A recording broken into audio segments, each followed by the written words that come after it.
Today is Thursday, September 26th. We'll tell you about the large and powerful hurricane expected to make landfall in the U.S. tonight. Already, more than 42 million Americans in the southeast are under a hurricane or tropical storm warning. Also, what to know about America's new call for a 21-day pause in fighting between Israel and Hezbollah. Plus, which airline is making big cuts to the world's busiest airport. All about the smart glasses being called the most advanced ever, and why playgrounds across the country are getting torn up and rebuilt. Those stories and even more news to know next. Welcome to The Newsworthy. All the day's news in around 10 minutes. Fast, fair, fun, and on the go. I'm Erica Mandy. Thanks so much for being here. You ready? Let's do this. Hurricane Helene is heading for Florida, likely to make landfall this evening. Helene is now expected to hit as an extremely dangerous Category 4 storm. Forecasters say it'll be a powerful and unusually large hurricane that could be catastrophic, with possible record storm surge, damaging winds, and flooding rainfall. Florida's Big Bend region, where the peninsula curves into the Panhandle, is expected to get the worst of it. There, a storm surge that could reach as high as 20 feet above ground level is possible. And that's when the high winds push the ocean water ashore, taking over otherwise dry ground. Reports say that amount of surge is unheard of for any residents in the region, and evacuations in that area have already been underway. Though the surge could be life-threatening along the entire west coast of Florida's peninsula. In Tampa Bay, the 5 to 8 foot surge possible would be the most significant in decades, and the impacts of Hurricane Helene are expected to reach the entire state. Most of Florida is under some type of hurricane or tropical storm warning. Other parts of the southeast are getting ready too. Since the storm is moving quickly, it's now expected to reach further inland than is typical, with severe winds possibly causing widespread power outages. Officials in Georgia are telling everyone in the state to brace for Helene. Atlanta's airport, the world's largest, is expected to have significant delays and cancellations. Officials are taking action in South Carolina, North Carolina, and Virginia as well. The U.S., France, and key allies are now calling on Israel and Hezbollah to agree to a 21-day ceasefire to allow for more negotiations and a possible diplomatic solution. It comes after about 10 days of intense fighting and rising fears of a full-scale war. The latest, Hezbollah fired a missile deeper into Israel, targeting Tel Aviv for the first time, though the Israeli military shot it down. Hezbollah said it was targeting the headquarters of Israel's intelligence service in support of the Palestinian people in Gaza and in defense of Lebanon and its people. In fact, Hezbollah, the Iran-backed militia and U.S.-designated terrorist group based in Lebanon, has said it'll continue their attacks until a ceasefire is agreed to in Gaza. The group is an ally of Hamas and has ramped up its rocket fire on Israel ever since Hamas's attack last October. Now, Israel's military chief reportedly told troops its recent deadly airstrikes against Hezbollah that reportedly killed more than 600 people and displaced tens of thousands were to prepare for a possible ground invasion of Lebanon. U.S. officials are now hoping for a pause in fighting that might also allow for negotiations on a Gaza hostage and ceasefire deal to pick back up as well. So, to be continued. Secretary of State Antony Blinken says the U.S. is intensely tracking Iranian threats against current and former senior government officials, including former President Donald Trump and officials in the Biden administration. During a campaign event in North Carolina, former President Trump said he would blow Iran to smithereens if it were to order an attack on a U.S. presidential candidate. He also criticized the FBI for its investigations into the assassination attempts against him. And speaking of the first attempt on Trump's life back in July, a new report from a bipartisan Senate investigation says the shooting at a Trump rally was foreseeable and preventable and called out the Secret Service for security failures. It comes days after a separate report from the Secret Service itself that also blamed its own security failures. For example, agents failed to use technology that might have detected the attacker when he flew a drone over the Pennsylvania rally venue just hours before the shooting happened. And that Trump's protective detail had no idea local police were frantically searching for a suspicious person until shots were fired into the rally crowd, and much more. The acting director of the agency says they're holding themselves accountable and using lessons learned to prevent another incident. Congress has now passed a short-term funding bill that includes additional resources for the Secret Service. The measure avoids a government shutdown as well, at least until December. President Biden is expected to sign it.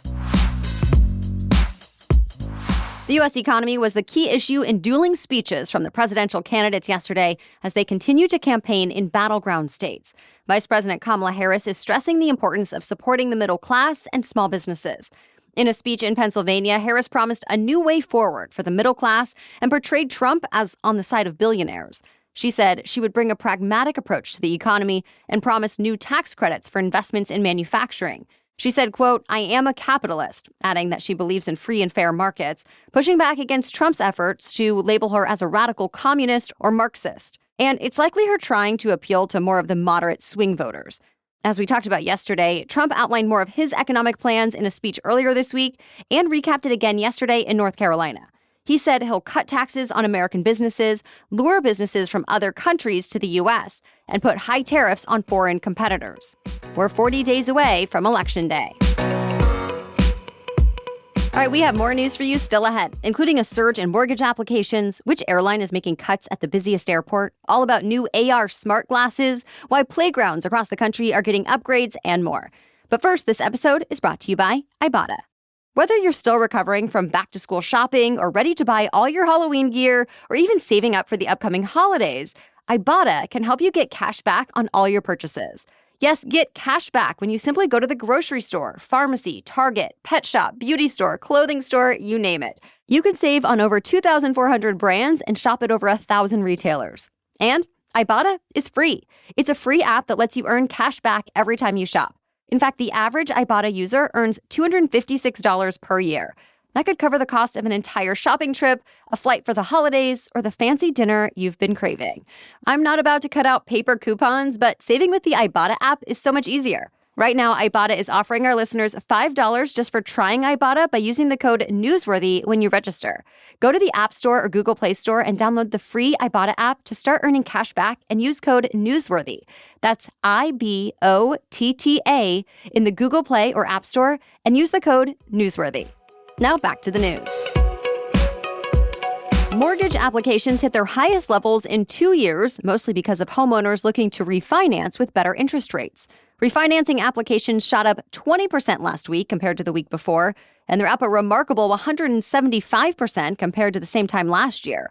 Mortgage applications overall are at the highest number they've been since July 2022, with refinances accounting for more than half of all applications. And these numbers were somewhat expected given the Fed's recent move to drop the baseline interest rate. Mortgage rates have been falling even before that happened in anticipation of the Fed's decision. That said, real estate analysts say this wave of refinancing doesn't come close to some of the ones we've seen in the past. And applications for new mortgages are up just 1% this week and are only 2% higher than the same time last year. One of America's biggest low-cost airlines is getting rid of routes at the world's busiest airport. Southwest Airlines said it's cutting about a third of its routes to Atlanta. And that means 58 fewer flights per day and fewer gates at the airport for the second largest carrier there. The cuts mean more than 300 Atlanta-based jobs for pilots and flight attendants will disappear, though Southwest says affected employees will have a chance to relocate. A Southwest official says it was a difficult decision, but demand for Atlanta doesn't support the airline's level of flying there. Unions representing flight attendants, though, called the plan gaslighting at its finest, claiming it makes workers responsible for bad management decisions. Southwest Airlines has struggled this year and is under pressure from one of its hedge fund investors to increase revenue and cut costs. Southwest had already made some changes to its business, announcing new routes, pulling out of smaller markets, and planning to assign seats to passengers. The company also has an investor meeting today, where executives are expected to lay out more plans for even more changes. A new docuseries about the dozens of allegations against hip-hop mogul Sean Diddy Combs is coming to Netflix. Diddy has only been in jail facing sex trafficking charges for about a week, but fellow rapper 50 Cent, who owns a production company, has already landed the docuseries at the streaming giant. No release date has been set for the docuseries, but it's already in production. 50 Cent, whose real name is Curtis Jackson, originally announced he was working on a documentary about Diddy back in December.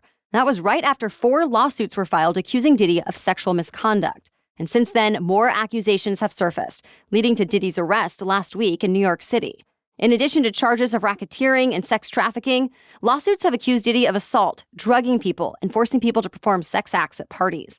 Even earlier this week, after his arrest, a woman filed a new lawsuit accusing Diddy and his bodyguard of rape from back in 2001. So far, Diddy has pleaded not guilty to the criminal charges, and he's largely denied the accusations against him. Facebook's parent company, Meta, unveiled new state-of-the-art augmented reality glasses that some tech executives are calling a leap forward. The only catch? No one can buy them. At Meta's product launch event, CEO Mark Zuckerberg said the Orion glasses are the most advanced the world has ever seen. They interact with the real world, projecting holographic images and information onto the lenses, and users wear a wristband that allows them to make hand motions to control apps that appear on screen. Tech executives and media members who have tried the Orion prototype have praised these glasses, and even though the Orion glasses aren't ready for the market now, the next version is expected to be available to buy. There's just no timeline on when that might happen. Meta also revealed its new, more affordable Quest virtual reality headset, the Quest 3S. It goes on sale October 15th and starts at $299, making it one of the cheapest VR headsets on the market. It's billed as having full computer capabilities, putting it in competition with Apple's new Vision Pro set, which costs around $3,500. Zuckerberg also announced updates to Meta's AI efforts, including celebrity voices for chatbots. Well, that's it for the main news today, so now it's time for Thing to Know Thursday, about why schools across the country are tearing up or updating their playgrounds. But first, a quick break. If you're looking for cozy, high-quality, great-fitting loungewear that you can actually wear out of the house, SKIMS Soft Lounge Collection is the best, softest fabric that always makes me feel like $1,000,000. You already know I love my soft lounge long slip dress. I don't always know how to feel about tight dresses, but this one just works. It looks as casual or fancy as I want, yet it's so easy to throw on and go.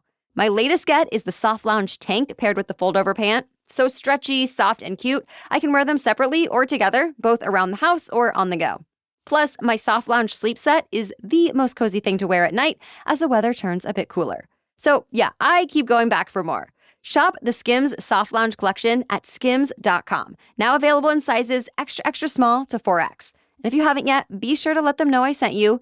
After you place your order, select The Newsworthy in the survey and select my show in the drop-down menu that follows. Now back to Thing to Know Thursday.